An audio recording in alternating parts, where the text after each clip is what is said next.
Bonjour à tous et bienvenue sur Cameroun Daylight. Nous sommes le vendredi 8 janvier 2021 et dans seulement 8 jours exactement, le championnat d'Afrique des Nations sera lancé ici même à Yaoundé. C'est un rendez-vous qui doit mobiliser toutes vos énergies et qui mobilise toutes les énergies de l'ACR TV. Ce week-end, vous aurez droit à... Nous procéderons à un premier match test pour nous assurer que tous nos équipements sont faits prêts pour retransmettre le signal international de cette compétition. Une petite interview, une petite information pour introduire donc cette matinale d'information qui aura au menu ses rubriques habituelles. D'abord tout à l'heure, tabloïd avec Gaëlle Obonozo. Elle viendra nous donner le contenu des kiosques ce vendredi. Nous aurons également la version en anglais avec Isfomousso autour de 6h40. Et aujourd'hui, dans notre page éco, des turbulences, de nouvelles turbulences à la tête de la Cameroon Airlines Corporation. On en reparlera autour de 6h33, juste après le rappel des titres de l'actualité. À 7h20, quelques échos, de nouveaux échos sur le discours du président de la République.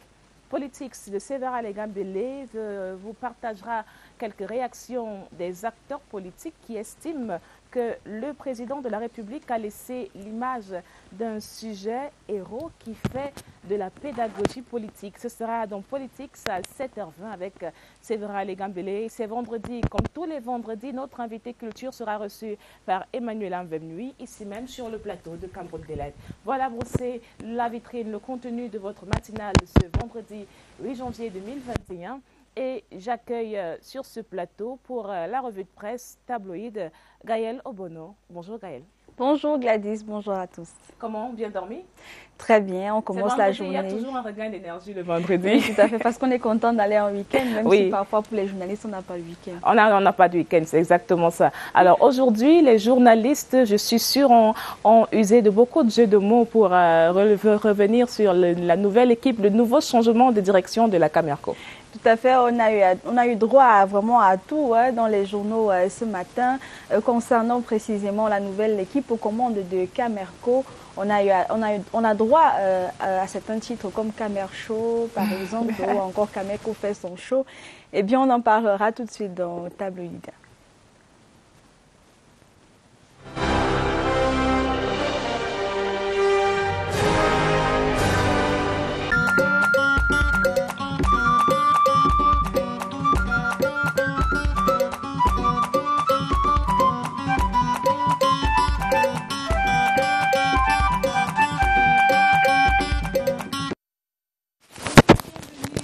Dernière édition de Tabloïd de la semaine. Nous ouvrons cette revue de presse avec le journal Nouvelle Perspective, Prospective Nouvelle précisément, qui titre dans ces termes « Transport aérien, Camerco, une nouvelle équipe aux commandes ».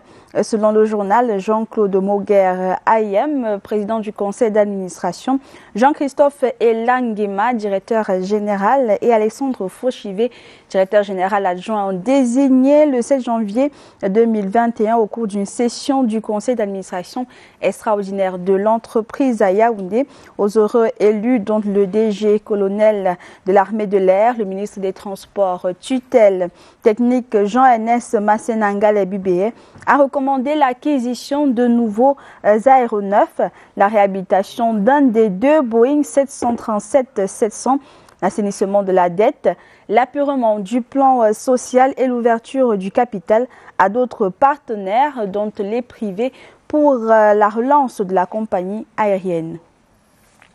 Et le journal Mutation, toujours à ce sujet, titre Management, Camerco Comedy Show, et plutôt Miss Management comme Camerco Comedy Show. Il faut dire que c'est un fabuleux jeu de mots du journal Mutation concernant cette nouvelle équipe à la tête de Camerco, financièrement et techniquement ingérable selon le journal Mutation. La compagnie aérienne nationale s'offre à nouveau les têtes de son président du conseil d'administration et directeur général, Moguer Ayem, et Elangema aux commandes. C'est donc une actualité à retrouver à la une du journal Mutation, l'édition de ce jour.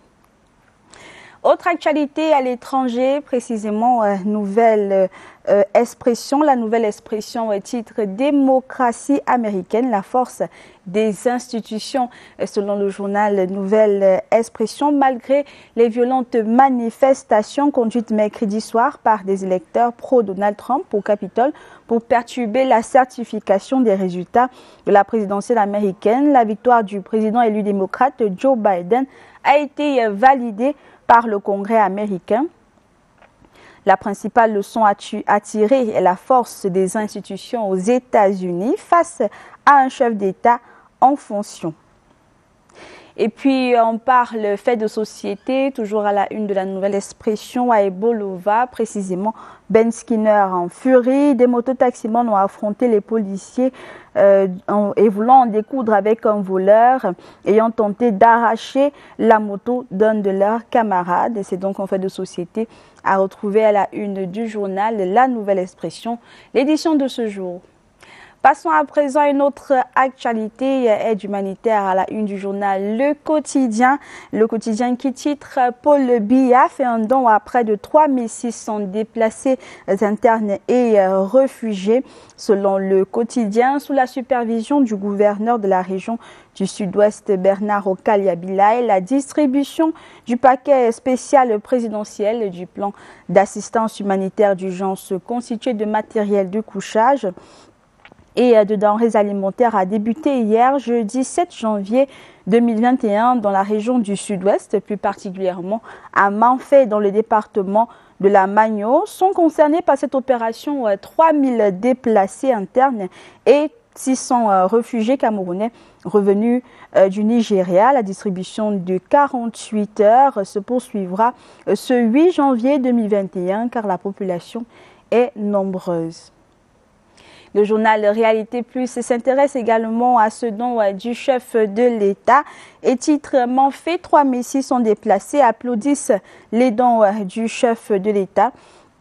Selon le journal Réalité Plus, parmi les bénéficiaires, 3000 déplacés dont internes et 600 réfugiés camerounais de retour du Nigeria.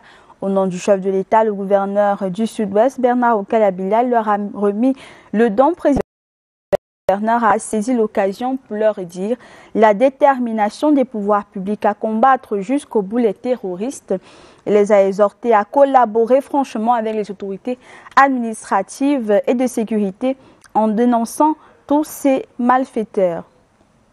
Dernière une, nous parlons santé à la une d'Éco-Santé qui s'intéresse précisément aux contraceptifs vendus au Cameroun. Éco-Santé de titrer planification familiale. 75% des Camerounais boycottent les contraceptifs selon Éco-Matin, présenté comme une solution pour la réduction de la mortalité maternelle, néonatale et infanto-juvénile.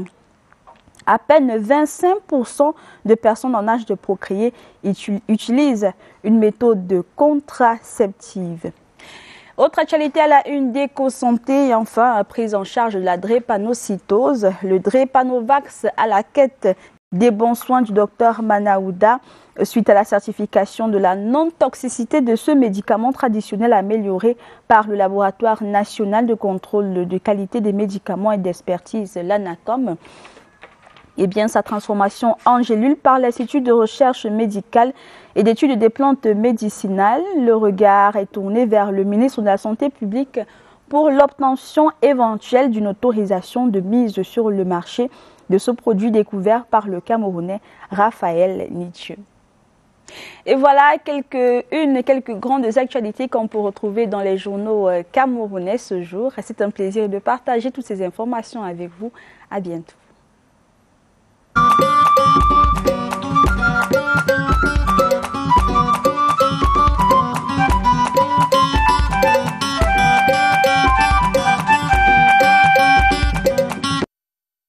Merci à Gaël Bono pour cette revue de presse tabloïde. Retrouvez-la lundi prochain à 6h20 exactement pour une autre édition de votre revue de presse sur Cameroun Daylight. Et tout à l'heure, nous aurons la version en anglais avec Yves Fomuso Lebaga qui aura en plus le contenu des journaux papier parus en langue de Shakespeare ce vendredi 8 janvier 2021. Dans environ 5 minutes, nous parlerons économie avec La page éco préparée pour vous par Alvin Gisèle Zé. Plus tard, nous aurons notre invité culture de ce matin, un invité culture reçu par Emmanuela Vemnui. Et aujourd'hui, l'invité culture est un acteur du cinéma et ils aborderont ensemble les enjeux à la veille, les enjeux culturels à la veille du championnat d'Afrique des Nations. Dans l'actualité, le journal des projets, c'est une info qui va certainement intéresser les acteurs des marchés publics. Le journal des projets inscrit dans le budget d'investissement public est donc publié. L'État va engager 29% de son budget général pour investir, soit 1352 milliards de francs CFA. On note une augmentation de près de 98 milliards par rapport à 2020. Et 5 axes sont prioritaires dans ce document. Les infrastructures de première génération, les programmes spéciaux du gouvernement, le plan présidentiel de reconstruction et de développement des régions du Nord-Ouest et du Sud-Ouest et la couverture santé universelle, sans oublier la décentralisation qui a connu un vent nouveau, une accélération particulière au cours de l'année 2020. On en reparlera tout à l'heure dans notre page éco. Mais d'abord, prenons le rappel des titres de l'actualité. Les top stories sont signés Clara Demaraps. Ouf de soulagement pour les malades souffrant d'insuffisance rénale internés au centre d'hémodialyse de l'hôpital régional de Bamenda. 8 générateurs et autres équipements de dialyse flambant neufs envoyés par le ministre de la Santé publique, le Dr Manaouda Malachi, ont été réceptionnés par le délégué régional de la Santé pour le Nord-Ouest. Un geste qui fait suite à l'arrêt momentané du centre du fait des machines qui étaient déjà défectueuses. Selon le docteur Sheso Kinsley, ces équipements sont capables de couvrir 9 mois de séances de dialyse. Le deuxième trimestre a fait sa rentrée lundi dernier.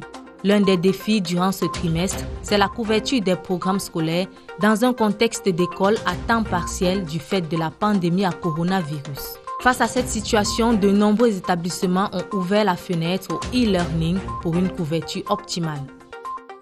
En sport, préparatif du CHAN Total Cameroun 2020, la CRTV renforce ses capacités en termes de présentation et commentaires de match. Près de 20 journalistes sont en formation depuis 2 jours sous l'encadrement de Philippe Doucet du groupe Canal+. La séance pratique a eu lieu hier jeudi au studio 2 du centre de production de Mbala 2.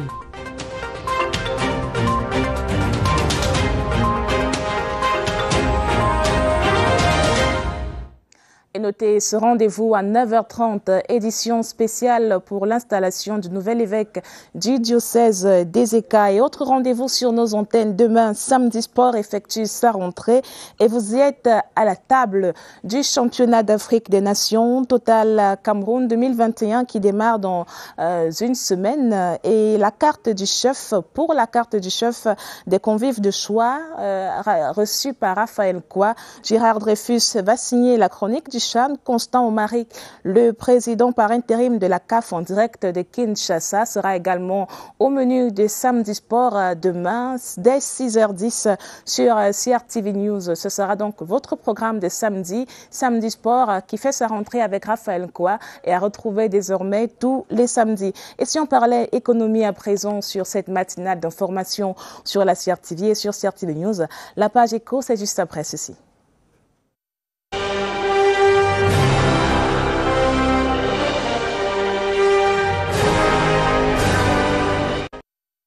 Et dans la page éco de ce vendredi 8 janvier 2021, de nouveaux hommes à la tête de la Cameroon Airlines Corporation. Je vous en parlais. Le nouveau président du conseil d'administration s'appelle Jean-Claude Ayem. Directeur général Jean-Christophe Elangema. Le directeur qui est donc suppléé ou secondé par Alexandre Fauchivé. Les consignes de vol du ministre des Transports à la nouvelle équipe dirigeante sont contenues dans ce reportage d'Aboubacar Abo. C'est un phénix qui veut conquérir le ciel. C'est à cette mission qu'a été appelée la nouvelle équipe dirigeante de la Camerco. Le colonel Jean-Christophe Elangema tient désormais les manettes de l'avion comme directeur général de la Camerco. À ses côtés, Alexandre Fauchivé comme directeur général adjoint. La paire a à son actif des années d'expérience dans la gestion managériale et autres postes de responsabilité. D'abord, on remercie la confiance que le chef de l'État a accordé à ma modeste personne. Il nous reste qu'à nous mettre au travail. Pour compléter le binôme, une troisième tête fait son arrivée. Jean-Claude Roger Ayem, désormais président du conseil d'administration. Des compétences utiles pour faire prendre de la hauteur à une institution qui peine à rester en l'air. Les dossiers les plus urgents touchent notamment à l'assainissement, à la réhabilitation et à la relance. L'acquisition à brève échéance de nouveaux aéronefs. Ensuite, la réhabilitation à brève échéance également d'un des avions immobilisés, qu'il procède à la mise en place très rapidement d'une procédure d'assainissement des comptes de Camerco et enfin l'entrée de nouveaux actionnaires, comme l'a souhaité le chef de l'État dans Camerco. La nouvelle équipe devra donc faire ses preuves et très vite pour sortir enfin le gros avion Camerco des zones de turbulence dans lesquelles il est empêtré depuis qu'il est dans les airs. Et on l'a vu, les nouveaux commandants de bord de la Camerco, d'efficacité et de relance de la compagnie par le ministre des Transports. C'est le 7e changement de cap depuis la création de la compagnie en 2010. Camerco qui vacille depuis plusieurs années sous des turbulences économiques, aggravée en 2020 par la pandémie de Covid-19 et les restrictions de vol qui ayant été déclarées pendant l'année 2020. Malgré une dette de 30 milliards de francs CFA, Camerco avait repris ses vols le 16 octobre 2020 entre Yaoundé, Douala, Garoua et Maroua pour mieux desservir les villes domestiques, les villes intérieures du Cameroun. Et on espère que ce changement de cap permettra réellement à l'étoile du Cameroun de briller très haut dans les airs. Dans la suite de cette page éco, budget plutôt le marché financier de la CEMAC ou la BDAC, la Banque des États de l'Afrique centrale, vient de lever près de 107 milliards de francs CFA. Et pour faire de la lumière sur le déroulement de cette opération, le président de la Banque de la BDAC, Fortunato Obambo Chama, il est de nationalité équato-guinéenne, a donné un point de presse au siège de l'institution au Congo-Brazzaville. Compte rendu de CRTV Littoral. Du 21 au 29 décembre dernier, la Banque de développement des États de l'Afrique centrale a lancé l'émission d'obligations par appel public à l'épargne sur le marché financier sous-régional pour un montant de 100 milliards de francs CFA. Les réactions de la communauté des investisseurs des pays de la CEMAC ne se sont pas fait attendre. En un temps record, près de 107 milliards de francs CFA ont été mobilisés, portant ainsi le taux de réalisation à 106,8%.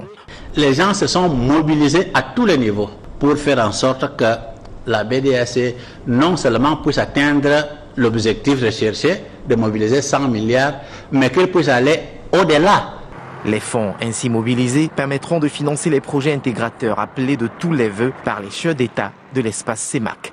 Il s'agit entre autres des projets dans le domaine de l'éducation, de l'agro-industrie, de la santé, des transports, de l'énergie et des télécommunications. Nous voulons exprimer notre gratitude aux populations de la CEMAC qu'en si peu de temps, ils ont pu réagir pour qu'eux-mêmes ils prennent en main le développement de notre espace communautaire. De l'avis des experts des questions financières, cette démarche de la BDAC permet de limiter le recours aux ressources financières venues d'ailleurs et le transfert des devises occasionné par le remboursement des emprunts extérieurs.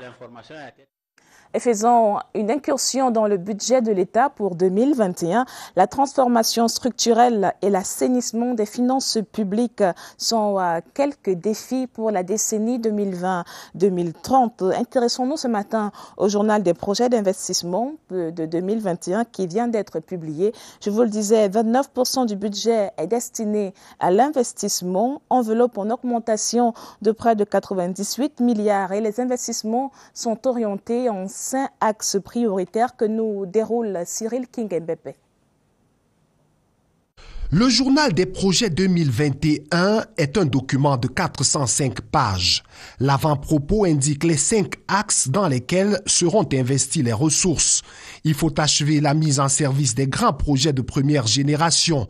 Le gouvernement va également finaliser ses programmes spéciaux. La reconstruction des régions du nord-ouest, sud-ouest et de l'extrême nord arrive en 3e priorité. Enfin, la couverture santé universelle puis la décentralisation. En chiffres, c'est un total de 2 758,5 milliards de francs CFA, soit 1 406,5 milliards en autorisation d'engagement pour plusieurs années selon les orientations du budget programme et 1 352 milliards en crédit de paiement pour la seule année 2021.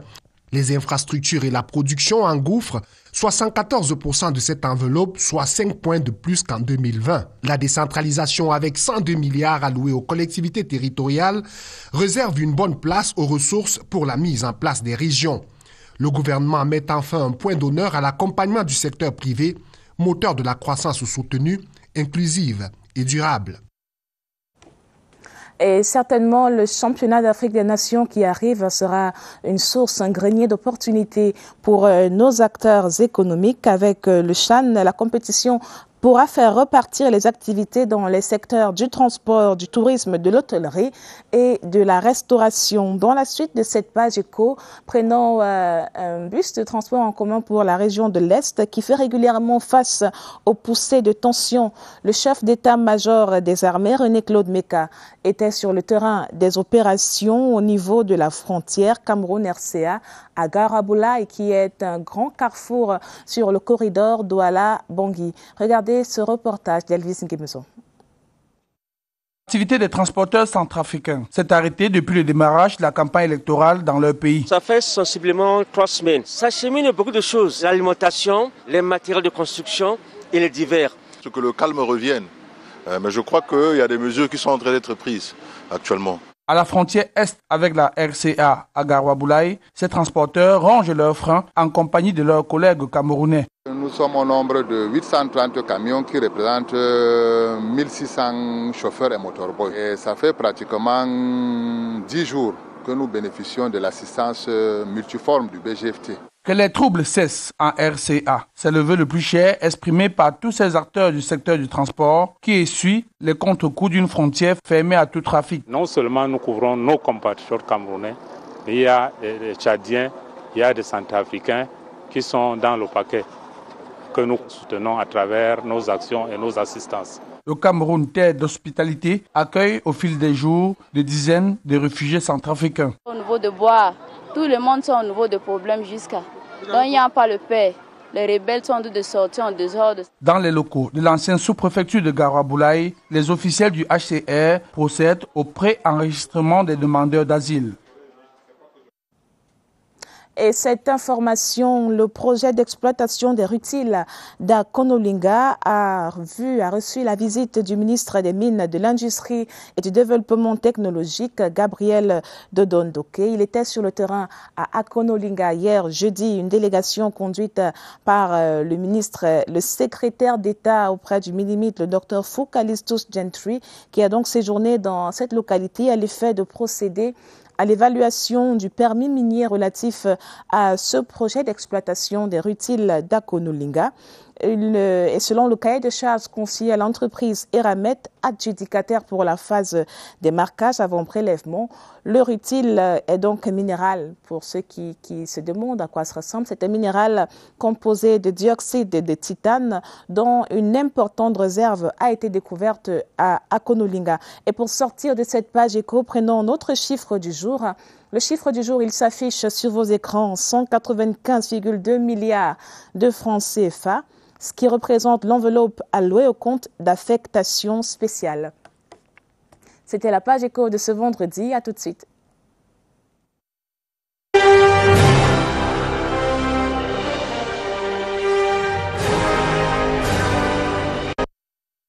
Et dans la suite de Cameroun Daylight, quelques notes d'information. Ouf de soulagement pour les malades qui souffrent d'insuffisance rénale interne internés au centre d'hémodialyse de l'hôpital régional de Bamenda. 8 générateurs et autres équipements de dialyse flambant neufs ont été envoyés par le ministre de la Santé publique, Manaouda Malachi, et réceptionnés récemment par le délégué régional de la santé pour le Nord-Ouest. Cela fait suite, cette opération fait suite à l'arrêt momentané du fait des machines vétustes et défectueuses. Et selon le docteur Sheso Kingsley, les nouveaux équipements sont capables de couvrir 9 mois de séances de dialyse. Nous en reparlerons dans nos éditions de journaux dès 9h sur CRTV News. Le 9h sera présenté ce vendredi par Yvonne Gaël Avebe. Accueillons à présent Yves Fomuso pour la revue de presse de ce matin. Yves, welcome. Thank you, Gladys. I missed you yesterday. Yeah, I hope you're fine now. Kind of. You have to be fine. Yeah, I'm not feeling well when I don't see you. So today I saw Isomoso. My joy just came back. That's wonderful. So tell us, what are your major headlines this morning? The papers are talking locally are talking about the new changes, the fresh blood we have at the Cameroon Airline Company, Cameco. He had its extraordinary board of directors meeting yesterday, and you have a new board chair, a new director general and deputy. The session, of course, is the 7th time that the directors or the management is changing faces since 2011. And so some of the papers are wondering if it's going to bring any change to the company, yes, if it's actually going to take off smoothly there. So we have that in the local papers. And Friday, I always take you out of the country. We're going to be seeing in South Africa, they say that they're running out of coffins. Coffins in South Africa because this is quite scary. Yeah, with the rate and increase in the number of deaths due to coronavirus, and so they no longer having coffins. They're running out of it. So we have that story from South Africa, and you know Donald Trump has been making wave across the world. So we have that too in the newspaper. The attack on the Capitol. Yes. We have those stories in today's edition of Press Review. A rich package in perspective that will be developed by Isfomuso Libaga. It's tabloid.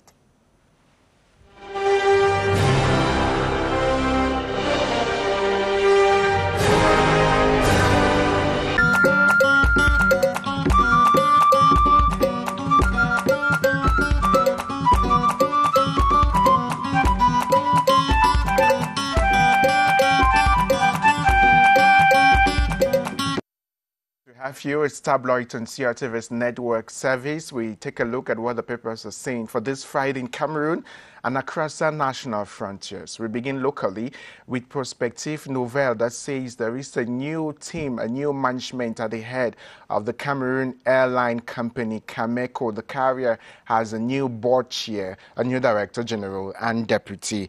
It says Cameco now has fresh blood to spur it to efficiency. Roger Jean-Claude Ayem, the new board chair, while Jean-Christophe Ngema occupies the position of general manager, and Alexandre Fauchive, the deputy.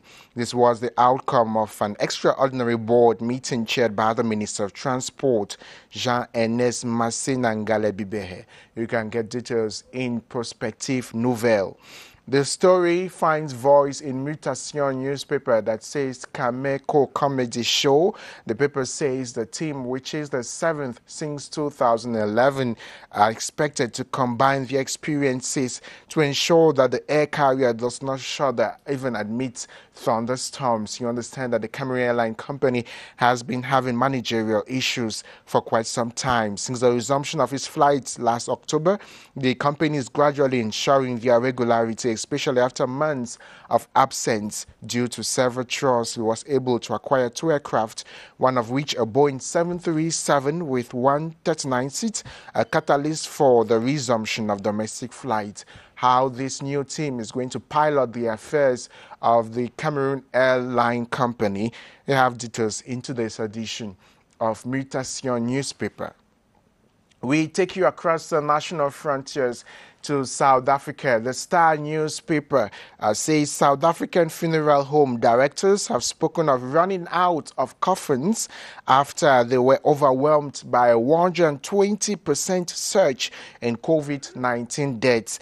The country is facing a highly infectious mutant strain of coronavirus, which has caused the spike in deaths and cases. 422 people died yesterday, while more than 15,000 tested positive for the coronavirus. There is a rising fear of running out of coffins in South Africa, and that's what is headlining the Star newspaper. The December-January issue of the New African magazine has biggest and most popular story of the year. It is bursting at the seams with great features, starting with the 100 most influential Africans. 100 most influential Africans of 2020. Inspiring profiles, great interviews, sharp analysis, and plenty more. Some of the names topping on the list: Vera Songwe, Sadio Mane, the footballer, Burna Boy of Nigeria, the rising star, and John Boyenga, and many more are the 100 most influential Africans on the New African magazine. The Africa Report is publishing this year's ranking of the top 500 African companies. The negative effect of the pandemic, the coronavirus, on the activity of companies for 2020 and beyond is still unknown.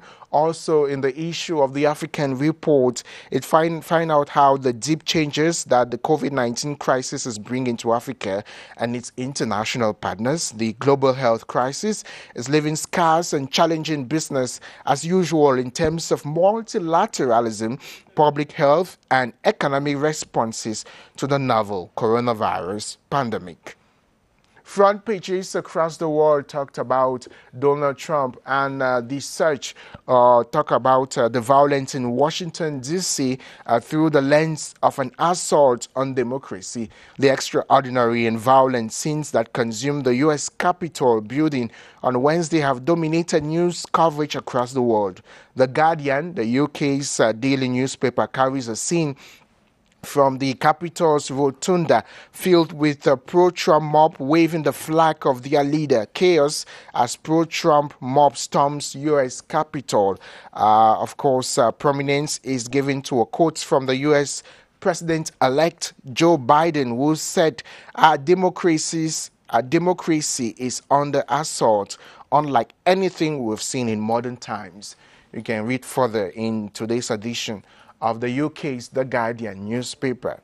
We end with The Times, which says, or also leads its front page on the dramatic image of police defending the floor of the House, plus a smaller picture of the crowds outside.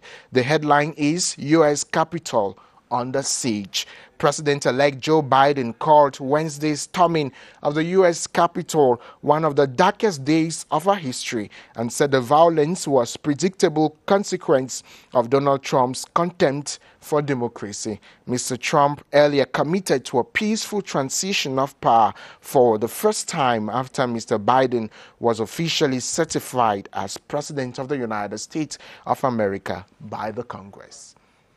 The Times of the United States put an end to today's edition of Tabloid on CRTV's network. Thanks very much for watching. You can get to the newsstands to get local newspapers or get to bookshops or supermarkets in Cameroon to get international newspapers. As you read, do have a funny, funky, and flashy weekend.